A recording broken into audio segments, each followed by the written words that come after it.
O Guilherme era filho de um médico. Cidade pequena, acho que não tinha 4 médicos, 5 médicos na cidade inteira, não tinha.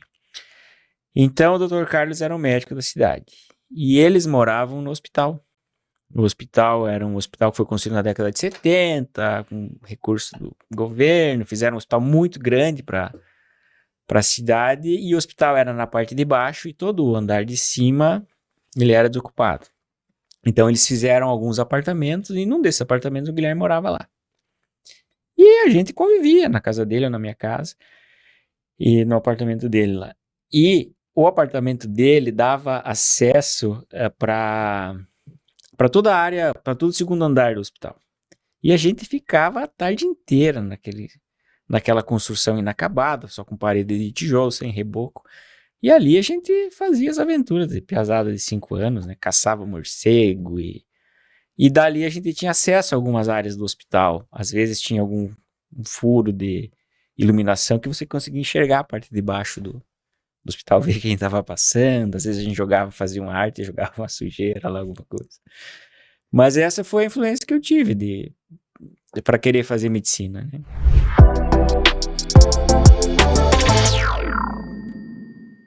Dessa vez nós vamos conversar com um menino de 44 anos que tem muita história para contar. Só de medicina são 22 anos. Eu estou falando do Dr. Pedro Perso, seja bem-vindo. Obrigado. Hoje você vai contar tudo mesmo. Eu posso perguntar o que eu quiser? Pode perguntar. Ele disse sim, só para vocês já ficarem aí antenados, porque eu quero começar primeiro pela vida pessoal. Eu não te garanto que eu vou falar a verdade, mas eu vou te responder todas as perguntas. Ninguém precisa saber, depois eu chamo a Vanessa aqui pro próximo, e aí a gente alinha tudo. Vanessa é a esposa, já vou mandar um abraço para ela.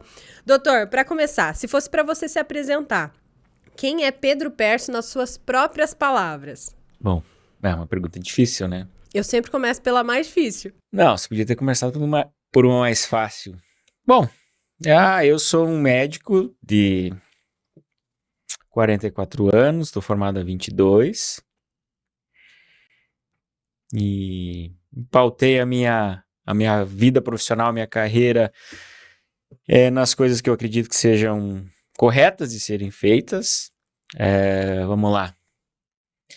Uma coisa que pouca gente fala e todo mundo dá valor, que é a parte financeira, né? Porque é o que paga a nossa conta.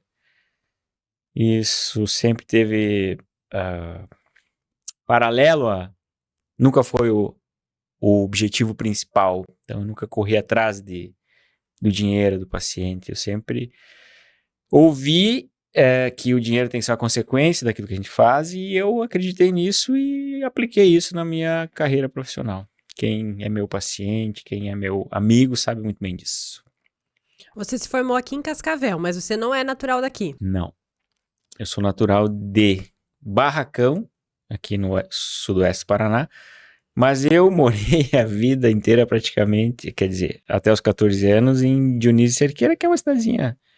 São 2 cidades gêmeas aqui no sudoeste Paraná, oeste Santa Catarina. Eu vivi lá até os 14 anos e saí aos 14 anos para estudar fora, porque isso nos anos 90, o vestibular de medicina era uma coisa assim, bem distante, né? Era muito difícil, a quantidade de vagas e de universidades eram pequenas e universidade pública era muito difícil de passar. Então, no vestibular, então, a gente foi estudar fora, porque uma cidadezinha pequena só tinha colégio até o colégio secundário, segundo grau, né? Então, não tinham condições de preparar bem para você concorrer com um cara que está estudando na capital, com todo o recurso.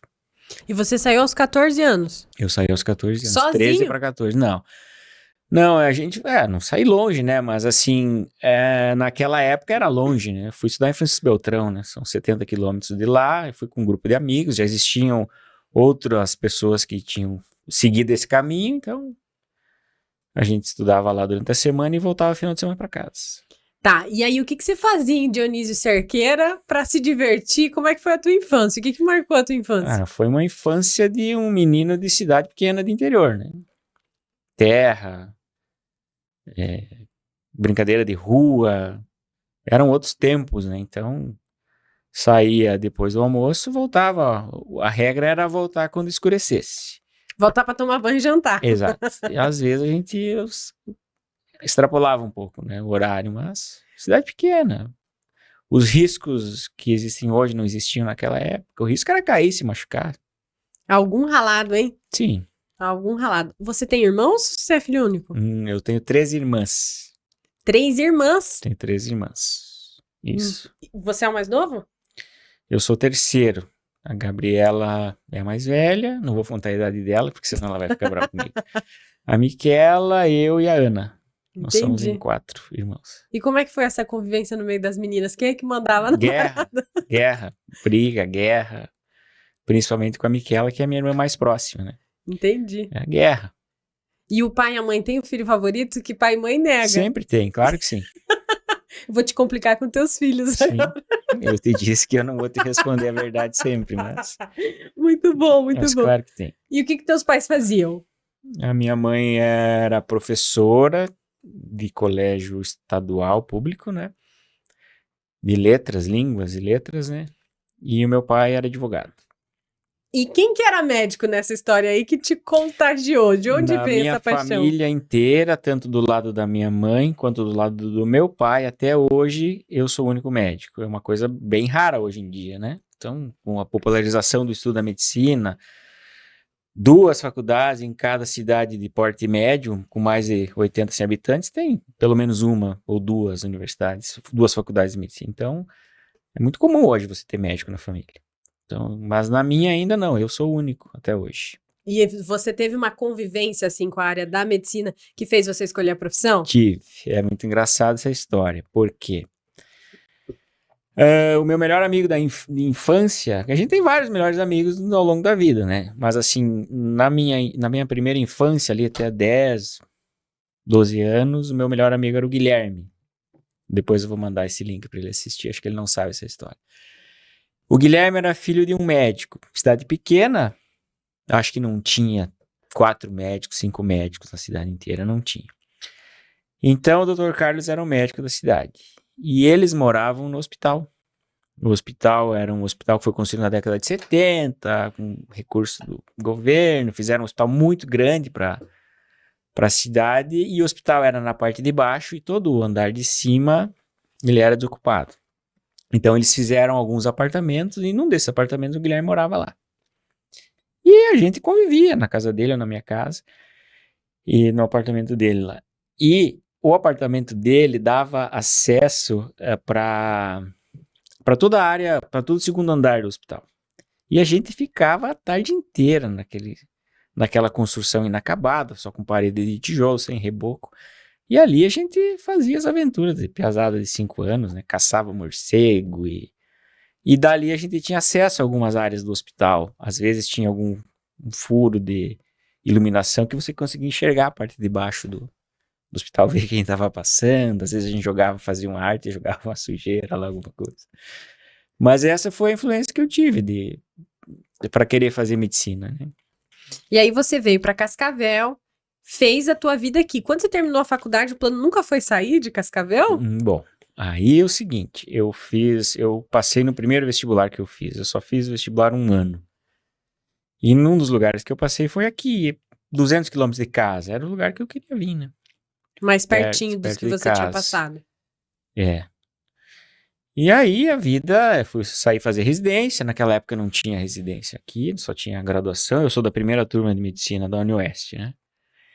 Então, isso é uma história à parte também. Então, eu conheci a Vanessa aqui, e aí fui fazer a residência, e os vínculos pessoais, eles são mais fortes, né? O acaso da vida me botou no caminho do André, que é o nosso colega lá, que vocês conhecem bem, e eu comecei a fazer um estágio com eles lá na clínica, que hoje é o atual CEOT. Em 98 eu tinha 19 anos, isso. No 2º ano de faculdade. E eu acabei ficando. E foi aí que você conheceu a ortopedia de verdade, Aí fazendo que eu estágio. conheci ortopedia, sim. Uhum. E daí decidiu, foi amor assim à primeira vista, os primeiros contatos? Mais ou menos, sim. É que assim, você toma decisões conforme o que você gosta e conforme a sua conveniência também. Então, você pode escolher o caminho do sonho, que é uma coisa mais difícil, ou você pode seguir o caminho do que é mais fácil. E mesmo assim, você pode fazer uma coisa que você goste, que te dá prazer, que te dê satisfação, mas num caminho mais fácil de seguir, né? Então, eu já conheci o André, eu já fazia um estágio lá, esse estágio me botou no caminho de um serviço de residência. Se naquela época era difícil passar no vestibular de uma universidade pública, era mais difícil passar numa residência. Porque, vamos lá, uma faculdade de medicina naquela época, a minha turma eram 20, depois mudou para 40. Não tinha nenhuma vaga de residência em Cascavel, para ninguém. Caramba. Então você tem que sair. Então eu vou a Curitiba. Tudo bem, eu vou a Curitiba, mas lá já tem a turma da Federal, a turma do Evangélico e da PUC, que na época eram essas três. E tem que concorrer com aquela turma de lá, e você é um forasteiro, né? Então eu fui, através da turma lá do CEOT, que veio do Rio Grande do Sul, eu fui lá. Fui para Passo Fundo, que é uma cidade do porte mais ou menos parecido com Cascavel. Eu não sou de cidade grande, eu não sou uma pessoa urbana de cidade grande, de trânsito, de prédio, não. Eu sou uma pessoa de cidade pequena, de morar em casa, de ter horta, de ter bicho, então fui pra lá. Foi um caminho quase natural ali pra você. E aí, pelo vínculo que eu tinha com a Vanessa, evidentemente, né? Eu namorei ela muitos anos e com o vínculo, digamos assim, profissional com o André, eu vim pra cá, né? Montei um grupo de quadril com ele, que a gente tá até hoje. E se de medicina você tem 22, de ortopedia muito próximo disso. Você nem chegou a cogitar outra área. Não, eu entrei direto eu terminei a faculdade e já entrei direto na residência de ortopedia. Eu nunca trabalhei como médico.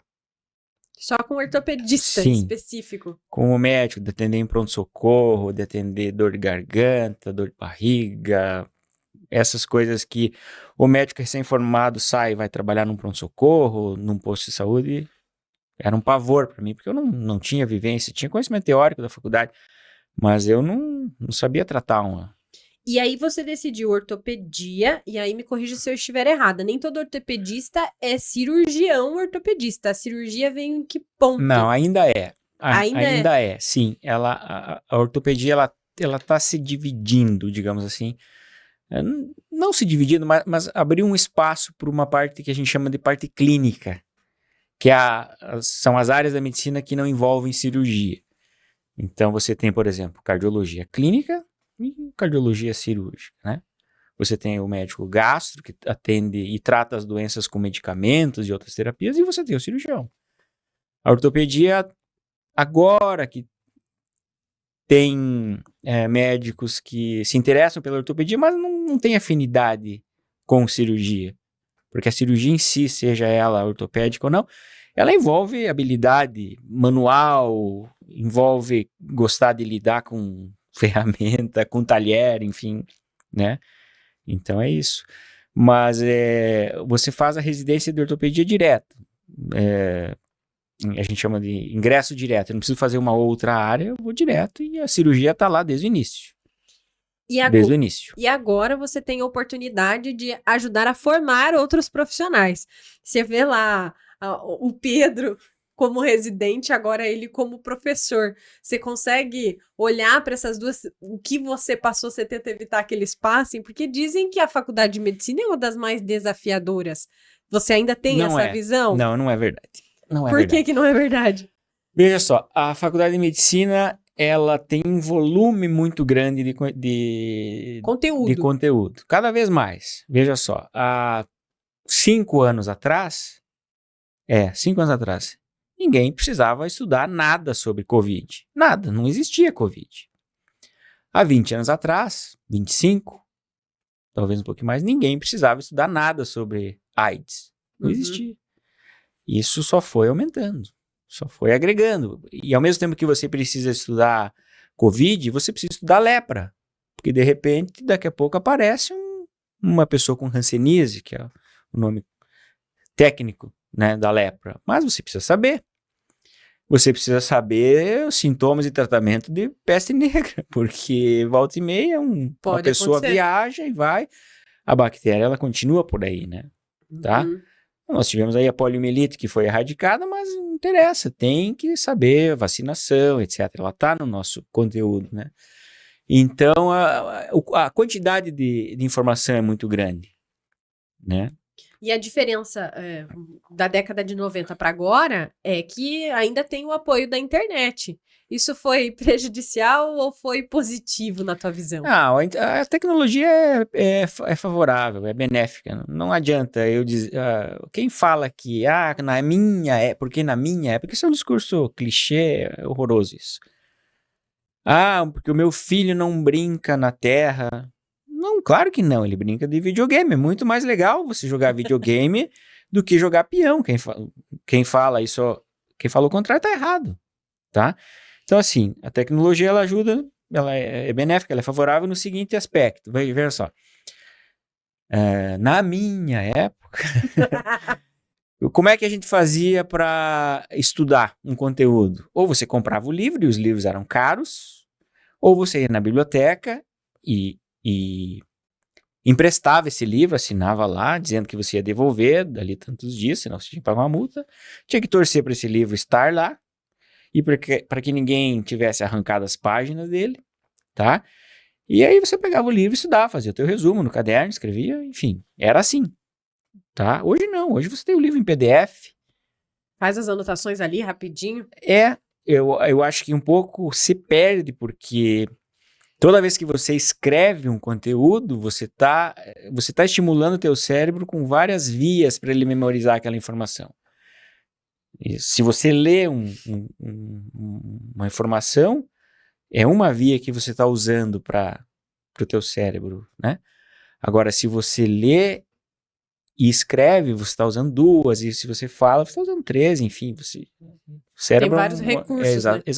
São várias vias para você gravar, sedimentar essa informação lá. Isso, o negócio da memória é real, né? Se a gente pegar o exemplo do número de telefone, eu lembro de pouquíssimos de cabeça. Sim, a gente não usa mais. Não usa.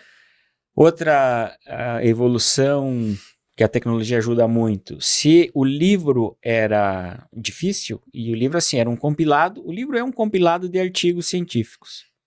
Então o livro quando chega aqui no Brasil, esse livro ele foi editado em inglês, por exemplo, e alguém teve que traduzir. Então a versão que eu tinha lá nos Estados Unidos era a versão que chega aqui no Brasil, 2, 3, 4 anos depois, então existe uma defasagem. Uhum.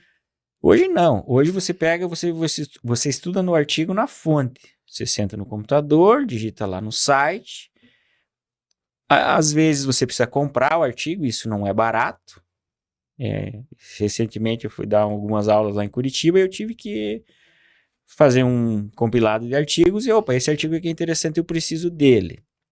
Eu não tenho assinatura daquela revista, então eu vou comprar $47 um artigo de 7, 8 páginas, é caro. Sim. É caro. Então, mas assim, eu tenho acesso a ele.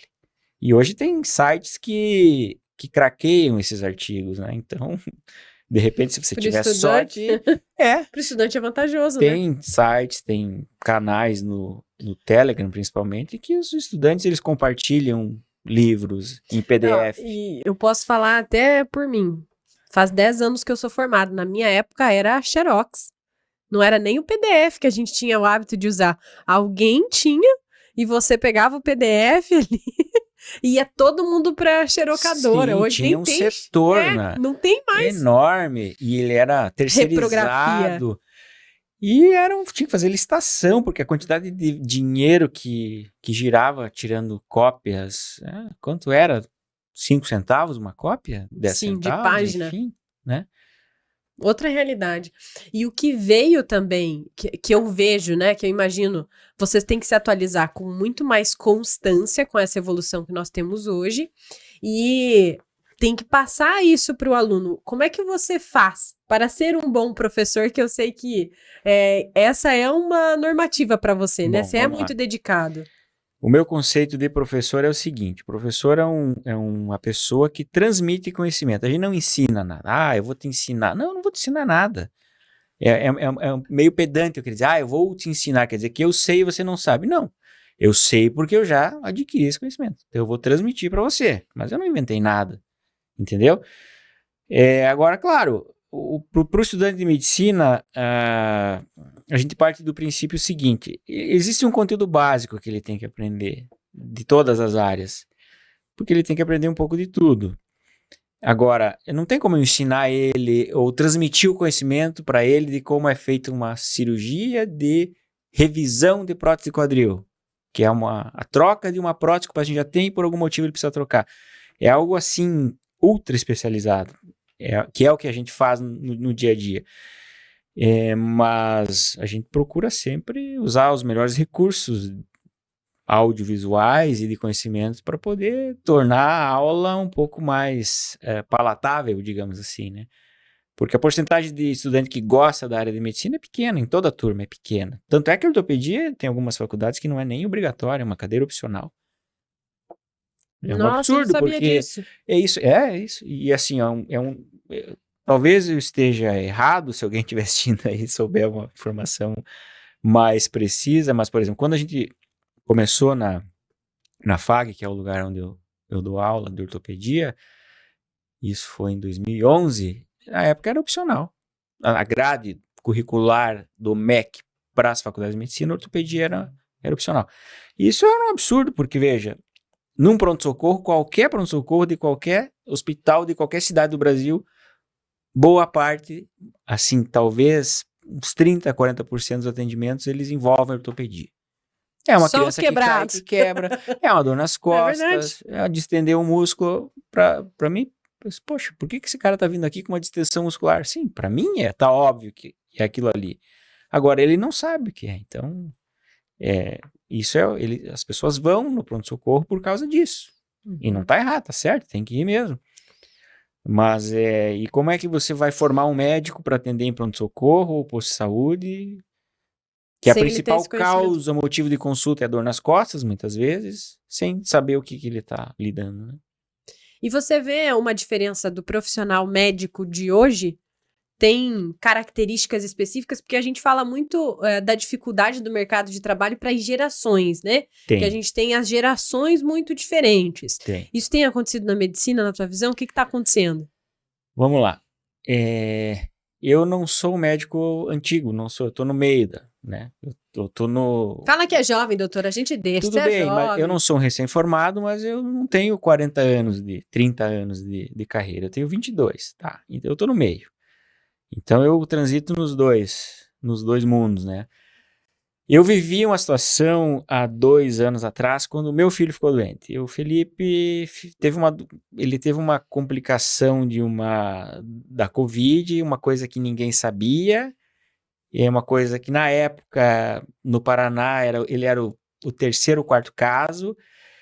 E assim, eu vi médicos avaliarem ele, examinarem ele assim de maneira assim diferente. E eu notava uma diferença assim quando vinha um médico que deu aula para mim, a Adriana, né, se ela um dia assistir, e a Carla, que é a infectopediatra, eu vi assim, elas examinarem ele de um jeito que, gente, é assim que tem que fazer. É assim que a gente aprendeu e isso está se perdendo. A gente está deixando muito para a tecnologia fazer o diagnóstico, para o exame dizer o que é. E a medicina ela é linda por causa disso. A inteligência artificial ela não vai suplantar o feeling do médico. Não vai. Não vai. Então, assim, existem algoritmos que vão te dar um norte. Dizer, olha, você tem dor de cabeça, você tem dor no olho, você tem febre, náusea e vômito. Então ele, preencheu, somou tantos pontos e está me dizendo que isso aqui é dengue. Sim, pode ser que sim. Grande chance de ser. Grande chance, mas não certeza. Não certeza. Não é uma ciência exata, né? Zero exatidão. Zero. Eu faço... Veja só, vamos lá. Nós estamos em 3 aqui nesse estúdio. Nós vamos pegar um comprimido de dipirona para cada um. Eu vou tomar e vai curar minha dor de cabeça. Ótimo, daqui meia hora eu tô bem. Você vai tomar e vai fazer uma reação anafilática e nós vamos ter que levar para o hospital e tem chance de você morrer por um choque anafilático. Uma reação alérgica absurda. E o Max, ele vai tomar, vai melhorar a dor de cabeça, mas daqui a 2, 3 dias, alguns dias, ele vai começar com febre, com sangramento, e ele vai ter uma situação que a gente chama de anemia plásica. Vai detonar a medula óssea dele por conta do mesmo comprimido de dipirona que eu tomei, você tomou, ele tomou. É assustador. É assustador. É assustador porque eu, como médico, eu tenho que pensar nisso toda vez que eu prescrevo a porcaria de uma dipirona. E eu prescrevo isso todo dia. Entendeu? Então é zero exatidão. Algumas semanas atrás eu fui a Curitiba, me convidaram para falar, para dar uma aula lá, e eu estava dando essa aula, e daí na minha pesquisa para embasar o que eu queria dizer, eu achei um artigo que dizia assim, como é que era o nome do artigo? Eu sei, assim, que envolvia heurística para tomada de decisão, o que você fazer numa fratura desse tipo aqui, que tem várias opções, todas estão certas, e o artigo fala assim, olha, tudo bem, você vai seguir uma linha de raciocínio baseada em informações técnicas, etc., mas aqui tem uma coisa que a percepção do médico, é a impressão dele. Então, assim, para aquele paciente, o que o algoritmo está me dizendo que eu tenho que fazer cirurgia A, mas a minha percepção, eu acho que essa cirurgia não vai ser tão boa quanto aquela, então eu vou fazer aquela. E esse artigo científico, publicado em revista bem indexada, estava dizendo exatamente isso. Então, tem que ter essa... Isso é você de certa forma, você adquire, mas principalmente você desenvolve uma coisa que está inato teu, um talento, digamos assim, né? Porque ninguém é cantor, eu resolvo que eu quero ser cantor. Tá bom, eu vou estudar canto, eu vou estudar música, eu vou ser um cantor medíocre, razoável. Não vou ser um cantor de ponta, porque eu não tenho o dom da música. A mesma coisa de jogador de bola. Posso treinar o tanto que for. Eu jogo bola muito bem se tirar a bola. Sou um excelente esportista. Se tirar a bola, eu jogo qualquer esporte. Mas eu não tenho talento, não tenho dom, não me dou bem com a bola. E eu vejo que não só a questão do talento, essa questão da dedicação, mas também as influências ajudam. Vocês, por exemplo, ali no grupo do quadril, vocês têm a oportunidade de trocar ideia. Sim. E na medicina eu vejo que isso nem sempre é uma cultura, ou talvez seja a minha visão de fora. Não é toda especialidade que tem essa abertura. Não é toda especialidade. Eu vou te dizer que, assim, é uma coisa que eu não conheço outro lugar que fez o que a gente fez aqui. E você tem um grupo coeso que está sempre junto. Eu, André e Emílio, a gente está sempre junto. A gente troca informação instantânea ali durante a cirurgia. Então, às vezes, você vê uma coisa que não está indo como deveria. Na minha cabeça, eu estou fazendo certo, mas quem está olhando de fora, não. Aqui você desviou para cá. Então, alerta ali, sutilmente, e se você é inteligente, você percebe o sinal e revê e vai. O médico, ele é um ser egocêntrico. Ele é um ser egocêntrico. Ele acha que ele tem uma aura diferente, ele tem uma superioridade, e infelizmente é assim, tá? Eu também já fui assim, mas assim, a gente tem que ser inteligente o suficiente para reconhecer, não. Tem que ter a humildade. A maturidade, eu acho que muda, né? Exatamente. Então, assim, toda vez que você se acha superior e com mais poder que você tem, a vida vem e te dá uma cacetada. Então, é um resultado ruim numa cirurgia, porque isso acontece, infelizmente. A imprecisão da medicina, ela expõe a resultados diferentes do que você planejou e diferentes do que você realizou. Então... E eu vou falar agora um pouquinho até do mercado, que hoje o médico, ele tem a responsabilidade de passar a informação. Até um tempo atrás, o paciente chegava e ele não tinha nem ideia do que estava acontecendo com ele. Hoje ele chega com o senhor Google e com muitas referências do que ele viu na internet. E como é lidar com esse estilo de paciente que acha que já sabe o que tem? Bom, vamos lá. Eu sou de uma geração que já existia essa exigência correta por informação. O paciente é o dono do corpo dele, ele tem que saber o que vai acontecer. Então, eu já comecei a minha carreira assim. Mas assim, era muito comum. Um médico, você precisa operar. Tá bom, mas eu tenho que operar o quê? Como é que Por é quê? isso? Por quê? Não, você tem que operar e eu que sei, acabou. E muitos pacientes foram tratados dessa forma, muitos tiveram sucesso, enfim. Mas hoje não é assim. O paciente, ele tem todo o direito de saber e ele quer saber. E hoje é muito fácil ele buscar informação. E a tecnologia está aí. O paciente hoje ele chega pedindo, ele escolhe a prótese que ele quer usar. No nosso caso, fazemos cirurgia de quadril, que usamos próteses e tem próteses de diferentes materiais, cada uma com a sua melhor indicação.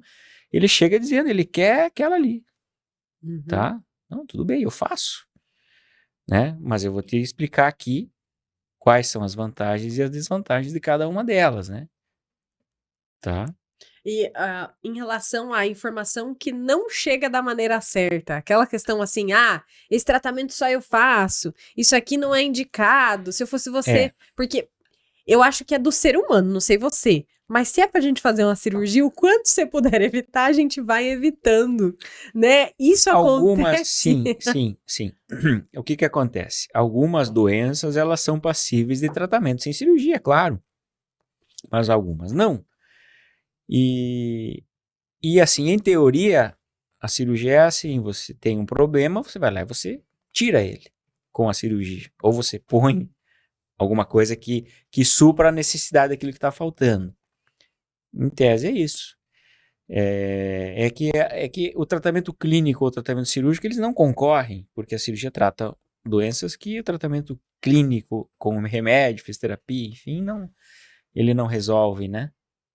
Quais hoje são os tratamentos, ou, aliás, os problemas mais comuns no consultório quando o assunto é quadril? Porque os hábitos das pessoas mudaram muito. Deixa eu fugi um pouquinho do assunto. Você fez a pergunta anterior, deixa eu responder essa que é interessante. Das informações de internet, etc. Sim. Aí existe a questão comercial. Eu comecei o podcast falando que se você se pautar pelo dinheiro, tu vai seguir esse caminho. Aí você vai vender tratamentos para uma pessoa que não precisa. É a mesma coisa que eu vou na loja de sapato, eu quero comprar um sapato, eu preciso comprar um sapato. Tá, um sapato. O que acontece depois que eu compro o sapato? Você não quer um cinto, você não quer uma meia, não é assim? É verdade. É assim, então. É uma coisa que eu não preciso, tá? Isso é perfeitamente correto para o vendedor. É assim, ele quer vender mais, quanto mais ele vender, melhor. Mas isso não é correto para o médico. Porque a função do médico é oferecer o que é melhor pro paciente, tá? E a beleza da medicina, e uma coisa assim que eu fico muito feliz, é que eu consigo pagar minhas contas, prover o sustento meu e da minha família, oferecendo o que é melhor para o paciente. Demora um pouco mais, financeiramente não é, demora um pouco mais para desenvolver, financeiramente não é rentável, mas uma hora que isso se consolida, que os pacientes entendem que aquilo ali é o melhor para você, para ele, no caso, ele vai te recomendar e vai levar o teu nome longe. É diferente do que as pessoas percebem quando você está querendo só tirar o dinheiro delas. As pessoas percebem. Então, e a internet está ali. Esses dias eu recebi olha, eu rezo para que seja mentira. Mas é uma pessoa trajada com roupa de saúde, não sei se vocês viram isso, sobre, vamos lá, implante, não é implante, aplicação de colágeno placentário para tratamento da pele do feto. Eu te mostro depois, tá aqui, eu recebi. Eita, esse eu não vi. Assim, uma pessoa falou, não, e já vamos começar a cuidar do fetinho, não sei o que, para. Injetar, será que é verdade isso? Fazer uma injeção intraplacentária de colágeno? Por quê? A explicação é para dar um up na produção de colágeno para aquela criança que nem nasceu ainda. Eu torço para que isso seja uma piada de extremo mau gosto. Mas a medicina está assim. Então eu tenho que oferecer coisas novas para o paciente e dizer que só eu que faço. E a internet, ela divulga, todo mundo tem espaço, todo mundo tem É um canal voz, aberto, né? é um canal aberto. E a pessoa leiga, ela tá ali e ela pode, quando ela vai buscar as informações que ela precisa para tratar a doença dela, talvez o tal do algoritmo direcione ela para essa porcaria aí. E ele vai fazer, sei lá, injeções, infiltrações, etc. Quando o melhor tratamento para ele seria, por exemplo, uma cirurgia. Enfim. Tá? E esse hábito de pesquisar muito também deixa a gente meio confuso. Porque Sim. aí você vê várias informações chegando até você e o nosso hábito, infelizmente, não é o de conferir a informação. É de espalhar ela sem a responsabilidade de saber o que é fato ou o que não é. Antes da internet, a gente dizia assim, que o papel aceita o que quiser. O papel aceita qualquer coisa que você escrever. E isso vale para os artigos científicos. Por isso que existem classificações das revistas, em que grau elas são indexadas, o quanto elas são confiáveis. Então eu digo assim, eu quero fazer uma cirurgia, implantar uma orelha nas costas de um ratinho, como já aconteceu lá. Eu vou achar artigo na literatura que defenda isso. Eu vou achar artigos que condenem. E eu vou achar artigos que defendam. Então, a internet é assim também. É um canal aberto. Você vai achar a informação que você quiser. Não sei se você vai lembrar. Logo que a gente começou a trabalhar, a gente fez uma reunião e eu sentei contigo e falei assim, Jéssica, não sei se você vai lembrar. Não adianta eu ser bom. Uhum. É verdade. Se o paciente não me conhecer, se ele não souber quem eu sou. Eu posso ser o melhor cirurgião de quadril do Brasil, mas eu estou atendendo aqui em Cascavel e o paciente ele não me conhece. E hoje, por onde que ele vai conhecer a gente? Ele vai conhecer a gente pela internet, enfim. É um canal a mais de visibilidade, ora. Agora, é um compromisso, eu tenho que entregar o que eu estou prometendo ali. E eu sempre digo assim, ó, o sinal de alerta é quando todo aquele conteúdo só reflete o que é bom, não explica contraindicação, não faz alerta, não indica para quem desconfia, porque nunca é para todo mundo. Não existe nada que vai ser para todo mundo. É o exemplo da dipirona. É o exemplo que eu usei da dipirona. Perfeito. E são assim, possibilidades reais do que pode acontecer com a dipirona. O paracetamol é a mesma coisa, né? Então, inclusive o Max não pode com paracetamol. Bem isso. Por que não? Alergia? Ele não fica bem, né?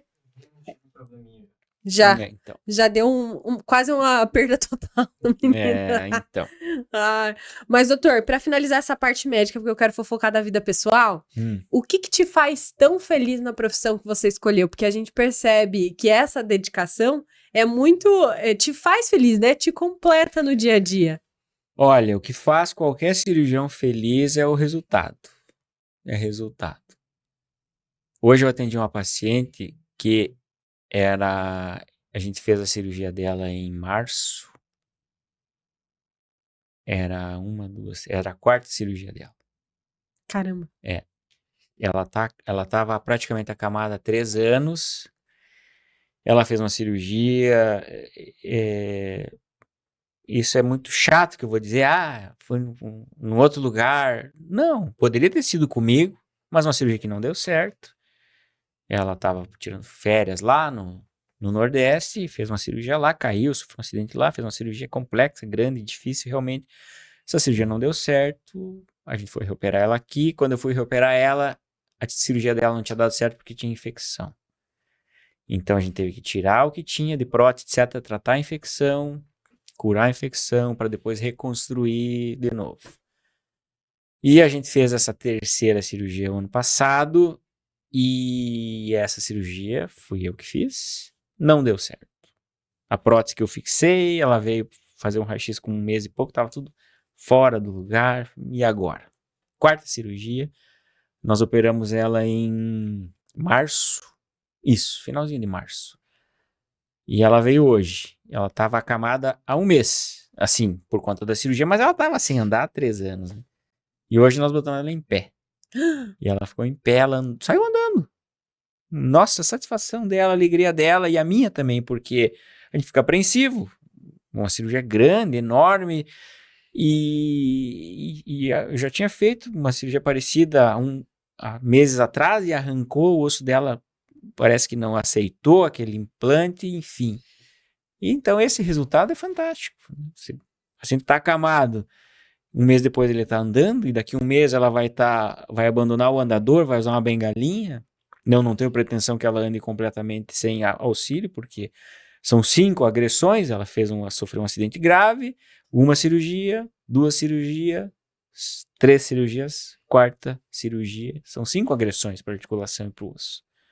Mas ela vai ter qualidade de vida. Vai ter independência e qualidade de vida, que é o que a gente quer. A gente não valoriza a independência que a gente tem de levantar, sair daqui no banheiro, pegar o carro, ir no mercado, fazer compra. A gente não valoriza isso. É uma coisa que está automática na nossa cabeça e a gente, de vez em quando, tem que parar e olhar, olha, que legal que eu estou caminhando, que eu enxergo, que eu tenho liberdade para fazer essas coisas. E não reclamar que o vizinho comprou o carro e você não consegue, né? A minha mãe que o brinca meu assim, caso, ó. né? Às vezes a gente reclama daquela dor nas costas, mas ainda bem, é porque as costas estão inteiras, estão funcionando, vai lá, corrige, Mas é do ser resolve. humano. A gente tá muito acostumado a olhar para quem tá melhor que a gente. Infelizmente A gente não olha pro cara que tá pior que a gente. E a gente E eu não não me sabe... comparo com ele porque ele não me interessa, ele não existe para mim. Só me interessa o vizinho da direita que troca de carro todo ano, que tem casa nas marinas, etc. Agora o vizinho da esquerda que tá se esforçando para pagar a faculdade do filho, etc., que está atravessando dificuldade financeira, eu não quero me comparar com ele. Porque eu estou me diminuindo se eu me comparo com ele, mas está errado. E a gente não conhece o bastidor de quem tá trocando de carro todo ano, né? Nem imagina o sacrifício que ele tá fazendo. Exatamente. O que eu quero dizer é o seguinte, não existe tristeza no Instagram. Não. Não existe, é só notícia boa. Uma vez você quis... vamos falar sobre as coisas ruins de uma prótese. Falei, Jéssica, não vamos falar, porque isso aqui não vende. Ninguém quer saber a desgraça. A gente só quer... na verdade, não é tão verdade, porque a gente joga na internet ali, a gente quer saber o acidente, aonde que o motoqueiro caiu. Eu ia dizer que, na verdade, a desgraça vende também, mas vende não também. Pra nós, né? Exato, exatamente. Então, a gente quer mostrar o que tá dando certo. Uhum. Tá. E deixa eu perguntar agora de família. Quem dos 3 filhotes você acha que vai virar médico? Ou vão tudo pra engenharia? Então, essa foi uma discussão que eu tive com a Vanessa final de semana. A Vanessa teve um encontro de turma dela, 20 anos de formada. Mas ela entrou muito cedo, ela entrou com 12 na faculdade. Então, por isso que ela tem 20 anos de formada. Né, Max? Então, ela tava lá, amiga dela, Valesca, e a gente tava falando sobre isso. E eu não exerço nenhuma influência nos meus filhos. O Felipe tem 14, então ele tá mais próximo disso, né? E ele já dá, assim, uma pista? Não. Ele gosta muito como qualquer menino da idade dele, ele gosta muito de coisas de tecnologia, etc. E o que ele fizer, ele vai ter que associar isso. Se ele for para a área... na medicina, ele vai ter que associar com a tecnologia, robótica, etc. Mas eu não sei, eu deixo ele bem à vontade. Algumas coisas eu sei que ele não vai fazer, porque eu não vou deixar ele fazer. Porque o meu combinado é pagar conta de filho até os 24 anos. Entendeu? Meus pais ficaram comigo até 28, doutor. Não, cada um... Sobe essa régua, hein? Tudo bem, mas não, 28 é muito. Você pode ajudar, é culpa do Max que me enrolou demais. 28 é muito. Não. Eu brinco assim com eles. O negócio é o seguinte, o passarinho, ele bota 2 ovinhos, 3 num ninho. Chega uma hora que o ninho tá muito pequeno pros passarinhos. E o passarinho, cara. O que o passarinho faz? Vai, voa. Voa porque eu tenho que botar outro ovo aqui. É outra primavera, eu tenho que botar outro ovo. Eu penso assim, claro, ninguém vai passar fome, né? Mas você quer que ele seja independente, acho que isso é importante. Não vai fazer, me desculpe quem estiver ouvindo aqui, não vai fazer história, não vai fazer música, não vai fazer filosofia, não vai, me desculpe, mas não vai. Ai, Tá? meu Nada Deus. contra, absolutamente, respeito muito, mas Corta para um podcast daqui a 10 anos pra gente saber o final pode, dessa história. pode cortar. Ai, ai. E as Cortar. meninas têm que idade? Paola faz 9 e a Bianca faz 4. Pimpolinha ainda. 5 Ela você não vai saber também o que elas querem agora. Não, e até lá, veja, são 10 anos, 15. Quanta coisa vai Vai mudar mudar. nas profissões nesse tempo, né? Me fala uma coisa, você e a Vanessa se conheceram na Unioeste? Mais ou menos. A Vanessa era moradora de Cascavel e eu era o forasteiro da cidade, né? Eu conheci a Vanessa numa academia aqui na cidade. Eu com... Que idade eu tinha? 18. 17, não tinha feito 18 ainda, fiz 18 na faculdade. E ela tinha... Não vou dizer a idade dela. 10, Não fale, 8, não fale. nessa época. A mesma Não idade, vou falar a fala que ela idade tinha a dela, mesma vai ficar idade. brava comigo. Ela tinha a mesma idade que ela tem hoje.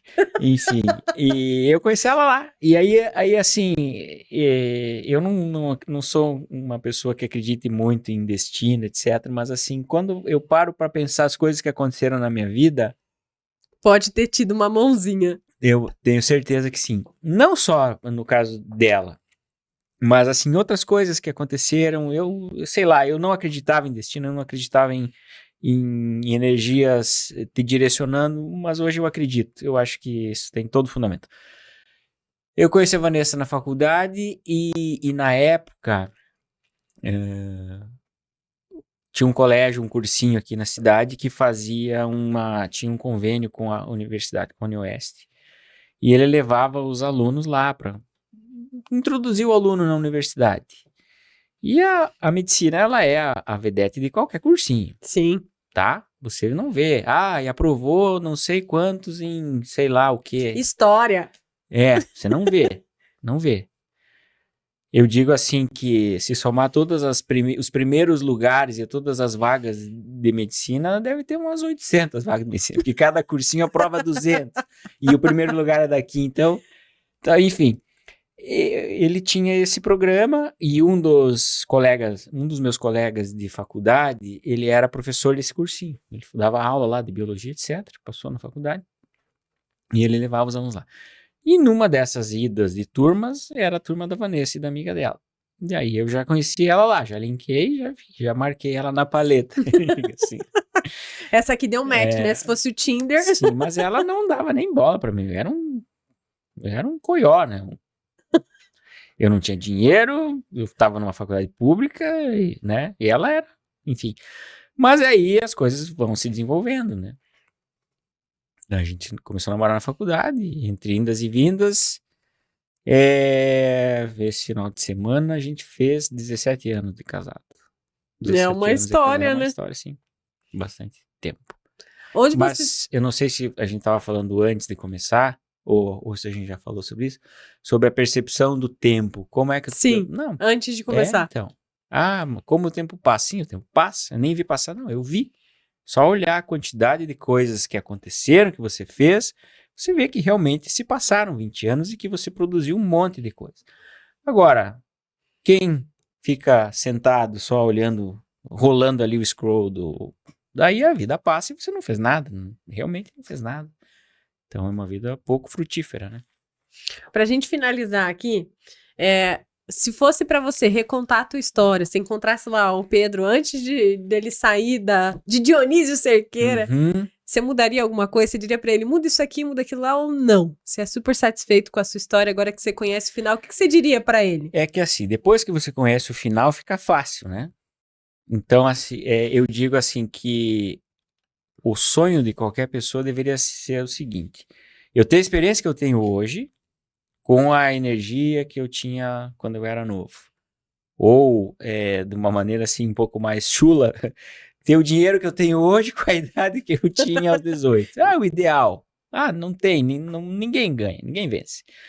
Mas assim, eu tive um problema muito sério uma coisa que me marca muito até hoje e que eu faria diferente. Como eu disse, eu passei no meu primeiro vestibular, eu tinha uma chance.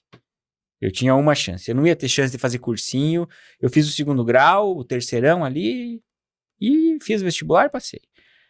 E eu escolhi vir para uma faculdade nova, zero, era no US, era a primeira turma de medicina, e não tinha nada, absolutamente nada. Foi muito sofrido, assim. Os 6 anos de faculdade foram muito estressantes. Para quem era preocupado com, de fato, a formação, a consolidação da faculdade, eu faria diferente. Eu não teria ficado aqui, porque eu passei em outros lugares, né? Eu passei em outras 3 universidades públicas, federais também, e eu vim para cá por uma questão de comodidade. E foi uma decisão errada, sem dúvida. Pô, deu tudo certo, no final dá tudo certo. Mas assim, foi muito sofrido, foi muito ruim.